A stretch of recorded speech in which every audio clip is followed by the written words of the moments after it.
어제 아미고님들이랑 단톡방 아미고님들이랑 나눴던 이야기. 이게 이제 드로잉 조각이라는 건데, 레디메이드라고 볼 수도 있고, 오브제라고 볼 수도 있고, 콜라주는 아니고요. 이건 한 덩어리거든요. 그러니까 여기다가 다른 가지를 만약에 내가 더 몇 개를 더 했다, 첨가했다, 그러면은 콜라주라고 볼 수도, 콜라주 조각 이렇게 볼 수도 있는데, 어쨌건 통칭해서 드로잉 조각이라고 하고, 이거는 이것도 레디메이드이긴 한데, 아무튼 제가 넝쿨선 조각이라고, 소품 조각 이렇게 부르죠. 그래서 대학교 때 드로잉 조각을 많이 했어요. 재밌고, 또 재료비가 적게 들어요. 왜냐면 주소다 하니까. 그때 학교 주변에 폐가, 그러니까 재개발 지역, 아파트가 들어설 지역들이 참 많았어요. 그러면 이제 보통 고물상들이 그 지역을 돌아요. 그래서 쇠붙이를 주워 가는 거죠. 아파트 짓기 전에. 근데 저는 이제 작품 될 만한 것들을 찾아다녔어요. 거기가 독산동 넘어가는 고갯길이었는데, 그러면 이제 아주 오래된 집에 그 창틀, 녹슨 창틀 같은 거, 그런 거는 이제 워낙에 녹이 많이 슬어서 고물상도 안 가져가는 게 있어요. 그러면 이제 저는 그걸 미학적으로 보니까 어, 그게 여러 사람들이 이 옹기종기 모여서 이 대화를 하는 모습으로 보이는 거예요. 그 녹슨 창틀이. 그러니까 떨어져 가지고 이렇게, 그 예전에 내 작품이 언젠가, 제가 앨범이 붙어가지고 이런 것들을 딱 보여주면서 얘기하면 참 좋은데, 언젠가 나올 것 같긴 하고, 어디선가 저기 시골 집에 가면 있을 것 같기도 하고. 그래서 그 녹슨 거에다가 이제 밀랍이나 양초를 이렇게 문질러서 불로 가열을 하면 이게 샥 코팅이 돼요. 이게 밀랍 코팅이 되는데, 그러면은 이렇게 보존이 잘 되죠. 더 이상 녹슬지 않고. 그거를 쇠틀을 용접을 해서 그 안에다가 붙이고, 그러니까 지금 이 현재 화면에서 보이는 거는 용접을 안 했을 뿐이지, 제가 대학교 때 이제 아주 오래된 집의 창틀, 공사장에서 버린 뭐 페인트통, 아스팔트통, 심지어 제가 그 드럼통을 가져와가지고, 드럼통을 가져와서 이제 그거는 학교 공사장에서 가져온 것 같은데, 이제 막 버리고 가요. 건축하는 사람들이. 그러면 이제 어차피 치워야 되고, 그런 거를 이제 고물장수 가져가라고 모아둔 데가 있어요. 그 학교에. 특히 미술대학에는 엄청 그게 많이 나와요.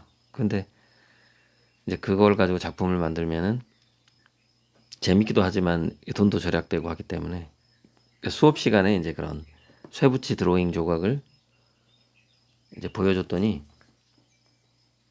그 앤서니 카로 아냐고 윤동천 교수가 물어봐서 봤더니 뭐 어, 앤서니 카로 작품보다는 제 작품이 더 좋더라고요. 그런 추억이 생각나는데, 자, 그래서 이제 요거를 어, 아미고 한 분이 돈키호테라고 이름을 지어줬어요. 돈키호테가 창을 들고 있는 모습 같다. 그래서 돈키호테라고 하는데, 이제 돈키호테하고 저하고 좀 인연이 있거든요. 대학교 때 돈키호테라는 별명이 있었어요. 우리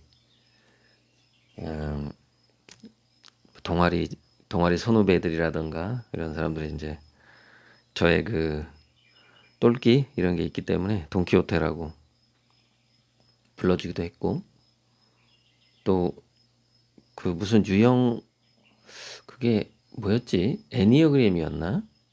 어떤 유형의 잔다르크로 나와요, 제가. 잔다르크.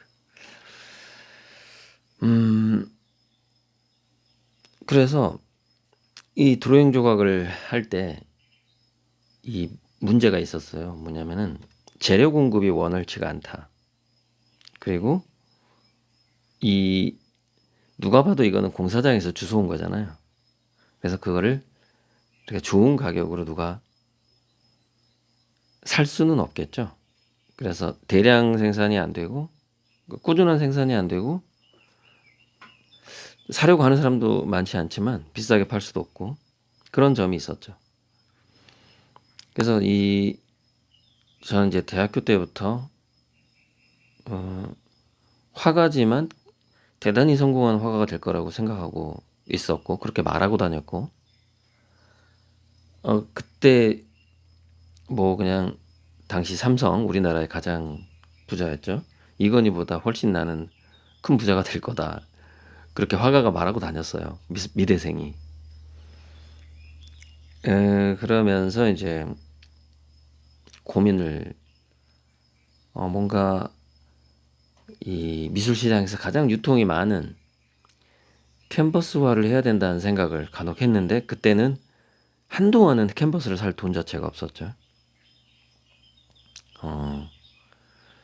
그래서 이제 돈키호테를 딱 보니 이게 화분기통이랑 통하네. 이게 딱 떠오른 거예요. 왜냐면은 돈의 키인데 이게 열쇠가 아니라 열쇠가 아니에요. 뭐냐면 이거예요, 이거. 키가 저는 이게 이제 표준말인 줄 알고 있었는데 아마 전라도 방언인가 봐요. 그러니까 콩, 팥, 녹두 이런 것과 돌멩이를 구분을 하거든요. 그러니까 여기 가운데쯤 보면 키를 기울기를 적당히 한 다음에 흔들면 동글동글한 건 밑으로 내려오고 아무래도 돌은 둥글지가 않잖아요. 그 밭에서 나오는 돌들이. 그래서 이 걸려요. 대나무 키에 내려오다가. 그럼 저 아래쪽에는 동글동글한 놈들만 이게 모으는 거예요. 그러면 돌은 주워서 버리면 되거든요. 그 동작이 있고 또 키를 이제 그걸 까분다라고 불렀던 것 같아요. 바람에 까불어요. 이렇게 특히 쌀 같은 거 그러면은 먼지, 뭐 벌레 똥, 그다음에 쌀겨 이런 것들은 날아가고 쌀만 키에 떨어져요. 이 굉장히 우리가 밥 짓기 전에 이렇게 하는 동작이에요. 이게 밥을 짓기 전에 그러니까 이제 예전에는 그걸 발석기라고 하나 그 시골에는 돌을 따로 그 구분하는 기계가 없으니까 그러니까 요즘엔 쌀 사서 먹으면 다 이 발석기로 통과를 해서 돌이 없잖아요. 근데 정말 저는 어렸을 때 돌을 정말 자주 씹었던 것 같아 이빨로. 아무리 이렇게 해도 이 무게가 쌀이랑 비슷하거나 아니면은 색깔이 비슷하면 찾아내기가 어려운 거죠. 까만 돌은 찾기가 쉬운데 그래서 밥 짓기 전에 항상 이 키질을 합니다. 키질을. 예, 자주 봤어요. 그래서 돈키라는 게 이렇게 생각하는 거죠. 여기 보면은 농사도구로 곡식에 섞인 건불이나 돌과 같은 잔물을 골라내는 연장이다. 키는 치라고도 한다. 이렇게 나오죠. 그러니까 알곡과 껍데기를 구분하는 도구가 키라는 거예요. 키라는 농사도구가 있어요. 농기구가. 그래서 돈키라는 것은 진짜 돈과 가짜 돈을 구분하는 우리 말이 될 수가 있는 거죠. 돈키. 호테는 좋을 호 또는 넓을 호. 큰 틀이죠. 테두리 또는 좋은 테두리. 그게 돈키호테죠. 이게 딱 생각이 나는 거예요. 그래서 돈키호테가 화분기통이네. 요 생각이 나서 이제 아미고들한테 이 메시지를 돈키호테가 화분기통이다. 태는 둥근 골이다. 이런 메시지를 뭐 다 했네요. 전달을 한 겁니다.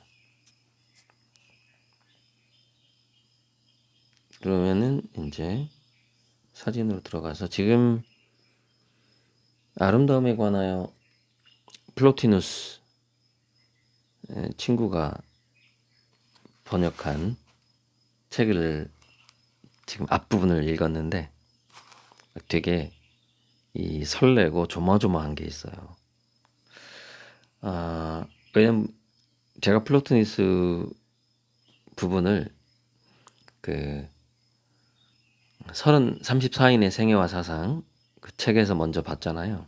근데 이 사람은 정말 그 힘과의 합의를 경험한 사람이구나 이 느낌이 분명히 왔어요.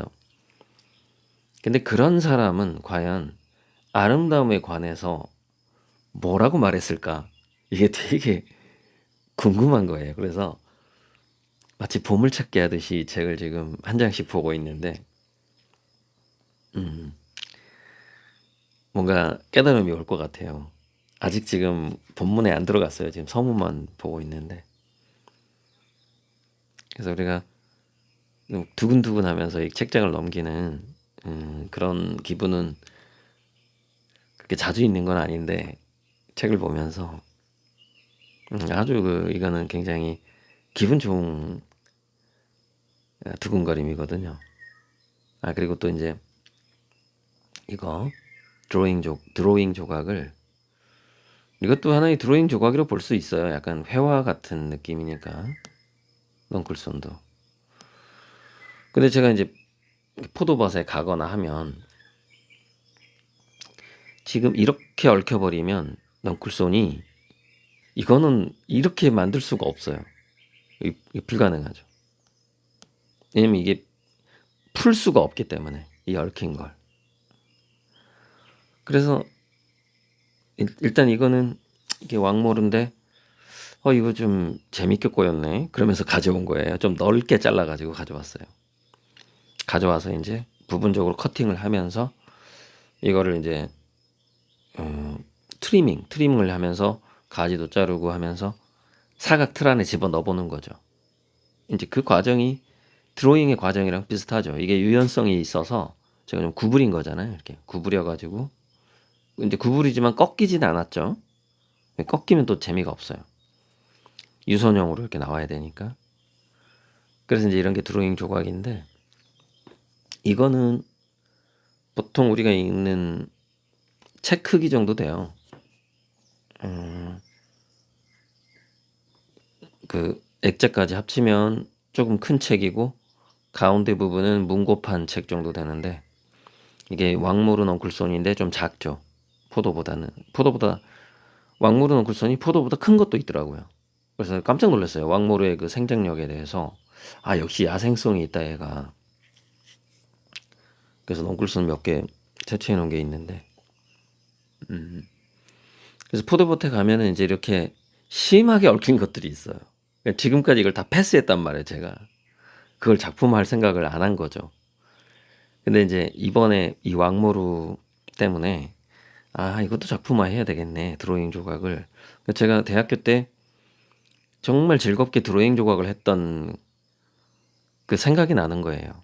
그리고 이거는 뭐 앤서니 카로 풍도 아니고 그러니까 조각가들 드로잉 조각하는 사람 중에서 요즘에 좀 전 세계적으로 잘 팔리는 작가가 만화처럼 이렇게 그 펜 있잖아요. 왜 그 열을 가해서 나와가지고 나오자마자 플라스틱이 굳는 것 같은 그 작업하는 사람이 있고 철제로 하는 사람도 있고 하던데 그 작업을 제가 대학교 때 했던 거예요.